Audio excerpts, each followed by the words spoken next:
Good morning friends. तो आज legal adviser में आपका बहुत स्वागत है। तो किसी भी क्रिमिनल केस को कोर्ट में जीतने के लिए वकील को किन डॉक्यूमेंट्स की आवश्यकता होती है उस संबंध में मैं आपको जानकारी दूंगा। तो उससे संबंधित डॉक्यूमेंट्स है FIR copy, case diary, chargesheet, closure report और पोस्टमार्टम रिपोर्ट।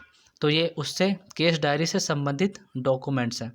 तो दोस्तों आज के वीडियो में मैं जानकारी दूंगा कि केस डायरी क्या होती है और इसके क्या कानूनी प्रावधान होते हैं और केस डायरी में क्या लिखा होता है और केस डायरी को कौन लिखता है। तो दोस्तों केस डायरी क्रिमिनल केस से संबंधित एक ज़रूरी डॉक्यूमेंट्स है जो केस डायरी लिखते हैं।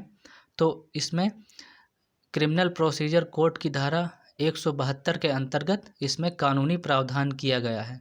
तो जो केस डायरी लिखने के लिए पुलिस अधिकारी यानी इन्वेस्टिगेशन ऑफिसर नियुक्त किए जाते हैं, जो क्रिमिनल केस से संबंधित जो भी इंफॉर्मेशन होती है उस केस डायरी में लिखते हैं। जो केस डायरी एक तय फॉर्मेट होता है, तो उसमें इन्वेस्टिगेशन ऑफिसर ये लिखते हैं कि एफआईआर किस समय हुई और जो केस हुआ उसका स्थान क्या था और उसका टाइम क्या था, और जो भी समय समय पर जो भी केस में प्रोसेस होता है केस का, वो सारी इन्फॉर्मेशन को इन्वेस्टिगेशन ऑफिसर द्वारा सारी बातों को लिखा जाता है।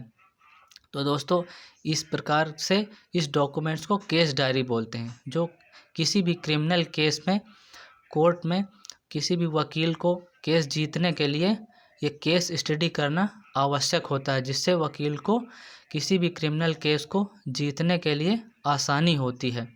तो दोस्तों ये रहे केस डायरी से संबंधित सारी इन्फॉर्मेशन, और आशा करता हूँ जो मैंने आपको जानकारी दी है कानूनी संबंधित जानकारी जो भी केस डायरी से रिलेटेड है आपको ज़रूर पसंद आएगी।